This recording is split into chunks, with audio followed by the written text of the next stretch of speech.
porque ahora vamos a tocar un tema que, bueno, seguramente ustedes vengan siguiendo tan de cerca como nosotros. Es el caso de Facundo Castro. Después de la autopsia que se realizó, salió un poco de la agenda de los grandes medios de comunicación. Se intentó bajar un cambio con la discusión que implica a la bonaerense, a Sergio Berni, las respuestas del gobierno, pero sin embargo sigue habiendo novedades y muy importantes en el caso. Para charlar de esto estamos en comunicación con Daniel Satur, ya lo conocen, periodista de La Izquierda Diario, uno de los periodistas que más viene siguiendo el caso y lo conoce de todo el país. Muy buenos días, Dani, ¿cómo estás? Hola Pato, ¿cómo estás? Pues ahí a todos y Muy todas. bien. Bueno, Dani, contanos un poco, charlábamos esto después de la autopsia, da la impresión que bajó un poco el nivel de exposición mediática del caso. Sin embargo, bueno, periodistas como vos que lo vienen siguiendo muy de cerca, vienen por las redes sociales y desde el portal del diario La Izquierda Diario avisando de algunas de las novedades importantes que hay en el caso. Sí, bueno, como vos decís, después de lo que fue el informe final de los peritos respecto a la autopsia de Facundo, que nosotros lo definimos al igual que la familia de Facundo y sus abogados, hemos dicho que el informe final no dio resultados definitorios, ni mucho menos lo más aproximado a la verdad que podría dar, sobre todo por las características en las que se encontraba el cuerpo cuando fue hallado, eh, concretamente cómo y dónde murió Facundo específicamente. Sin embargo, pareciera que después de eso se dio como casi rememorando lo que pasó con Santiago Maldonado, ¿no? Se dijo, bueno, se ahogó y como que si todo hubiera sido producto de un accidente. Bueno, Claro. la causa continúa abierta de una manera muy particular, porque si bien bajó justamente, lo podríamos decir, esa espuma de frenesí informativo que tenía que ver con la cuestión de todos los acontecimientos que se fueron desarrollando después del hallazgo del cuerpo, eh, desde el punto de vista procesal, judicial, continúa. Y de hecho pasaron cosas muy importantes en los últimos días. Primero, hay nuevos resultados de peritajes que, a decir algunas cosas, porque justamente las querellas, sobre todo las querellas, y también los fiscales Andrés Heim y Horacio Solín, son muy cautos en esto de no adelantar demasiadas cosas, pero hay peritajes que siguen comprometiendo a la policía bonaerense. Pero después hay algunas cosas que sí podemos decir que son muy importantes también. La primera es que ante la Organización de las Naciones Unidas, específicamente ante el Comité de la Desaparición Forzada de Personas de las Naciones Unidas, la Comisión Provincial por la Memoria, que es una de las querellantes en el caso, presentó un pedido para que intervenga el Comité directamente de Desaparición Forzada de Personas en el caso. Es decir, se está pidiendo directamente a la ONU que intervenga en el caso porque se considera, y esto lo consideran ambas querellas, tanto la familia como la Comisión por la Memoria, que las dilaciones, las evidentes dilaciones en la investigación que se están dando y que se vienen dando desde hace meses en la causa, justamente atentan contra la posibilidad de llegar a la verdad. Claro. Eso fue la semana pasada. Y también la semana pasada se dio el hecho más importante de todos, que es que 15 días después de haber recibido un pedido de los fiscales Heim y Asolín para que se periten, primero para que se secuestren y se periten medio centenar de teléfonos celulares de policías, desde comisarios y comisarios hasta del partido de Villarino y del partido de porque justamente los pocos teléfonos ya peritados dan pie de que hay mucho para investigar, entonces pidieron eso, ese secuestro y peritaje, al mismo tiempo que pidieron allanamientos de comisarías de la zona. Bueno, el jueves pasado, la jueza María Gabriela Marrón se negó, rechazó el pedido, lo cual obviamente significa, y esto lo definieron los propios fiscales, es atentar contra la posibilidad de seguir investigando, que es un hecho gravísimo en función de que todo lo que ya hay en la causa amerita para continuar la investigación por el lado de la desaparición forzada con la bonaerense como principal sospechosa, y la jueza directamente dice no, esto no lo hacen. Entonces, eso motivó a lo largo de los últimos días que finalmente tanto los fiscales como las querellas en común, no los fiscales y las querellas en común, los fiscales por un lado, pero las dos querellas en común por el otro, presenten cursos de apelación. Ahora, nosotros hablamos con Luciano Peretto, que es uno de los abogados de Cristina Castro, de la parte querellante por la familia, qué pensaba de ese fallo. Después de escuchar un pequeño audio, podemos analizar mejor qué quiso Marrón o qué hizo Marrón con ese fallo. Vamos. Nosotros desde la querella de alguna manera ya estábamos acostumbrados a recibir este tipo de fallos en cierto grado escandaloso por parte del juzgado interviniente en la causa de Facundo, porque recordemos que básicamente la misma jueza que 2 veces denegó la recusación del fiscal, al que luego el propio Procurador General de la Nación le tuvo que constituir 2 fiscales que lo coadyuven en defensa de la víctima, para que puedan escuchar a la víctima, para que puedan producirse pruebas de manera lo más rápida y objetiva posible. Es el mismo juzgado que no le dio entidad de valor probatorio y no le dio entidad para la detención, ni siquiera la imputación de los policías, que entre ellos intercambiaban mensajes del tenor de vos quédate tranquila que nadie va a saber que fuimos nosotros y cualquier cosa hicimos lo que el jefe nos pidió. Bueno, estaba ahí, sí, escuchábamos al abogado. Esto, no sé cómo lo ves vos, Daniel, pero evidentemente el fallo tiene connotaciones políticas, digamos, también es un posicionamiento de la jueza. Totalmente, la jueza tenía dos alternativas. Vemos que la misma jueza que, haciendo equipo con el fiscal de la causa, Ulpiano Martínez, maltrataron a las víctimas, sobre todo a la madre de Facundo, nunca le dieron curso en tiempo y forma a las cosas que pedían, obviamente pusieron a la testigo ER o H, que es puesta por la bonaerense, y le dieron tanta preeminencia a ese testigo en detrimento de testigos que, sin ningún interés particular en la causa, dijeron cosas que habían visto, como que lo vieron a Facundo en la ruta, siendo subido a un patrullero. Bueno, esa misma jueza es la que tenía la oportunidad, en todo caso, de no quedar tan mal o no avanzar en la caracterización que ya venía teniendo, y no, decidió directamente, acá no se avanza contra la bonaerense. Es un fallo, evidentemente, con altas connotaciones políticas. 2 o 3 puntos concretos del fallo. Es larguísimo, pero 2 o 3 cosas concretas. Primero, plantea que el pedido de secuestrar los teléfonos celulares de los policías es atentar contra la intimidad y las garantías individuales de los policías. Cuando ya los otros que se peritaron no salieron muchas conversaciones que tienen mucha relevancia, ¿no? Totalmente. O sea, y acordémonos que son las pocas conversaciones que dejaron registradas, porque en su gran mayoría, claro, al punto de que una de las policías, Xiomara Flores, el 8 de mayo, día casualmente en el que el patrullero donde se encontró la piedra turmalina de Facundo rondaba por el lugar de donde finalmente se termina encontrando el cuerpo, ese día Xiomara Flores borró directamente y eliminó todo su archivo. Bueno, estamos hablando de esos teléfonos.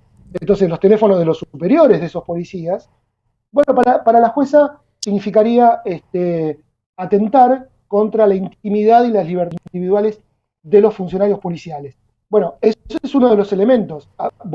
Otro de los elementos es que pone en cuestión, y de una manera, diríamos, burda, para lo que sería una jueza, ¿no?, federal, pone en cuestión los peritajes del perito Marcos Herrero, que es quien encontró la sandía en el calabozo de la comisaría de Origone, quien encontró la piedra turmalina, mejor dicho, sus perros adiestrados son los que lo encontraron, y también encontró rastros de Facundo dentro de patrulleros. Bueno, para la jueza, el perito Marcos Herrero por poco es un delincuente que planta pruebas. El tipo tiene una trayectoria en casos que ha dilucidado y ha ayudado a que se descubran verdades y obviamente echa por tierra todo eso. Y el tercer elemento importante, que ahora vamos a escuchar a Luciano Peretto justamente hablando sobre eso, es que la jueza se anima a decir que los 2 fiscales que piden de los celulares y el allanamiento de las comisarías son unos aventureros que directamente especulan cosas que podrían haber pasado y en realidad no pasaron. Esto, la gravedad que tiene es que la propia jueza en ese fallo, ella misma termina cometiendo prácticamente el delito de prevaricato, porque lo que está haciendo es decir que hay cosas que no sucedieron cuando la investigación está a cargo de los fiscales. Si les parece, escuchar a Luciano Pereto, porque esto es una de las cosas que más sorprendió a las querellas. Esa argumentación de la jueza Marrón respecto a que los fiscales son poco serios en lo que piden. Escuchémoslo. Ahí lo tenemos. Es el tenor del fallo de la jueza, en el que les ha dicho a los fiscales, les refirió que eran fiscales que salían a la pesca de prueba, fiscales que eran compulsivamente desconocedores de las garantías constitucionales y del principio de inocencia, de fiscales que no habían llegado con una construcción de una hipótesis contundente. Me parece que de alguna manera no solamente generó un agravio a la figura de los investigadores públicos de la causa de Facundo, sino al Ministerio Público Fiscal como organismo constitucional. Parece que ahí radica la gravedad del asunto, y eso, de alguna manera, independientemente de los agravios propios que nosotros dispusimos en el recurso de apelación que elevamos quejándonos de este fallo tan escandaloso, creo que también los fiscales lo han hecho de manera contundente, con una notable jurisprudencia a favor de su postura. Entonces, los fiscales, digamos, apelaron este fallo. Exacto. La novedad esta semana, que se dio entre martes y miércoles, es que por un lado la Fiscalía, a través de Hein y Azorín, por ahí es un dato que se escapa, pero en este momento la investigación está a cargo de Ulpiano Martínez, que es el fiscal original, claro, que es el subrogante de la Fiscalía Federal 1 de Bahía Blanca. Y se sumaron. Pero desde finales de agosto, la Procuraduría de la Nación puso a la par de Martínez a los fiscales Hein, que es el titular de la Procubin, la Procuraduría de Violencia Institucional, y a Horacio Azorín, que es un especialista en todo lo que tiene que ver con delitos, con ciberdelito, y además cumple funciones de camarista en Bahía Blanca. Estos dos fiscales, Hein y Azorín, son los que firman una apelación al fallo de la jueza Marrón. Ahora, paralelamente, tanto la familia de Facundo como la Comisión Provincial por la Memoria se juntaron para hacer un pedido común de también. Procesalmente, ¿qué significa esto? La jueza Marrón recibe la apelación y tiene que decir si acepta la apelación o no la acepta. Si la acepta la apelación, esa apelación va a la Cámara de Apelaciones de Bahía Blanca, donde la Cámara deberá decir si tiene razón en el fallo que dio o no. Entonces, si no tiene razón, tiene que volver a fallar. Y si dice que Marrón tuvo razón, y si Marrón lo que hace es rechazar el pedido de apelaciones, tanto de los fiscales como de la querella, habilitan a los que apelaron a un recurso de queja ante la Cámara. De cualquier manera, Marrón la tiene complicada. Y acá viene una referencia, una reflexión importante. ¿Por qué Marrón dio ese fallo? Ese fallo tan contundente que agravia, lo dice Luciano Pereto en el audio que escuchamos, hay un agravio a las querellas y hay un agravio a los fiscales con el rechazo de este pedido de pruebas. En el caso de las querellas, de la apelación de las querellas, que la firman, además de los dos abogados de Cristina, Leandro Aparicio y Luciano Pereto, también la firman Adolfo Pérez Esquivel, por el lado de la Comisión Provincial por la Memoria, que él la preside, junto con las abogadas Margarita Jarque y Carla Ocampo Pilla de la Comisión por la Memoria, dicen directamente, con este fallo se hunde la verdad. Entonces, ¿qué quiere hacer la jueza? Hundir la verdad. La gran pregunta es, ¿la jueza actúa por motus propio? Es decir, dicta ese fallo esperando que la recusen y sacarse el diente, que no hay que descartarlo, claro, a esta altura, o actúa en común con la Cámara, que es la que hipotéticamente le puede llegar a dar la razón, y con el poder político, es decir, con Axel Kicillof, con Sergio Berni, con el poder político que está detrás del encubrimiento de la bonaerense. Esa es la gran incógnita. Y eso es lo que debería dilucidar los próximos días cuando la jueza responda ante el pedido de apelaciones de tanto de los fiscales como de las querellas. Lo que tiene de fundamental el hecho de las apelaciones, y que hay un punto en común respecto de las apelaciones, por un lado es una defensa de las pruebas obtenidas en el expediente hasta ahora, entre otras la del perito Herrero, Es decir, tanto los fiscales como las querellas dicen, Herrero no es un delincuente planta prueba, sino que Herrero es el que ha actuado en un montón de otras causas y nosotros, en el caso de la familia, lo pedimos como perito de parte y los hechos demuestran que no nos equivocábamos. El hallazgo de la sandía, el hallazgo de la piedra, hallazgos que no hicieron en esos mismos rastrillajes los perros de la Policía Federal. Entonces, ese es un elemento muy importante. Y por el otro, hay una acusación directa en esas apelaciones a la jueza, diciéndole que ella en realidad lo que está haciendo es ella misma prejuzgar en favor de la bonaerense. Y hay que, bueno, obviamente tuvimos acceso a esos escritos y la verdad que tienen razón. La jueza se aventura a decir cosas que la dejan a un paso de ser denunciada por prevaricato, es ese delito que cometen muchas veces los jueces de prejuzgar y con ese prejuzgamiento intentan torcer el curso de las investigaciones, pero al mismo tiempo se están autoincriminando. ¿Y la querella qué dice, Dani, frente a estas dudas que vos planteás? No, la querella acompaña todo, absolutamente lo que dicen los fiscales. O sea, la querella tuvo acceso como parte, ¿no?, al pedido de apelación de los fiscales. Entonces la querella, que acompañó el pedido de secuestros de los celulares y del perdido, acompaña la apelación de los fiscales y le suma otras cosas. Concretamente le suma que la jueza de todos estos meses actuó en contra de las víctimas y en verdad. Y entonces este fallo del jueves pasado lo toman como un paso más, y un paso muy importante más, en ese plan general de encubrimiento con respecto a la bonaerense. Cuando, insistimos, como decíamos al principio, las pruebas que se siguen sumando, porque no es que la causa se detiene, las pruebas que se siguen sumando, e incluso elementos concretos que dio la autopsia, confirman que hay todo una predisposición. Está claro que siempre hay una predisposición de parte del fiscal. Exacto. Original y de la jueza. Y entonces ahí, si tenemos tiempo, podemos escuchar, aquí está mi hija, si tenemos un tiempito para escuchar el último de los testimonios, de los audios de Peretto, donde justamente él nos cuenta cuál es la expectativa que tienen a partir de todo esto, ¿no? Es decir, de las apelaciones y de lo que pueda llegar a suceder. Dale, vamos a escucharlo. Nosotros, a contrario de lo que muchos pueden llegar a interpretar, que quizás es el momento más comprometido de la causa respecto de la hipótesis de la desaparición forzada de Facundo, nosotros pensamos todo lo contrario. El momento más crítico ya lo pasamos, que fue cuando en soledad, con un fiscal en contra, con una jueza que realmente entiende lo que entiende y lo que ha puesto de manifiesto en este fallo, estábamos en absoluta soledad defendiendo la hipótesis de una desaparición forzada, cuando todos lo buscaban a Facundo entre los vivos, cuando todos a Facundo lo buscaban vendiendo bolsitas, medias, y que estaba jugando atrás del Hospital Pena en la canchita del papi fútbol con los amigos.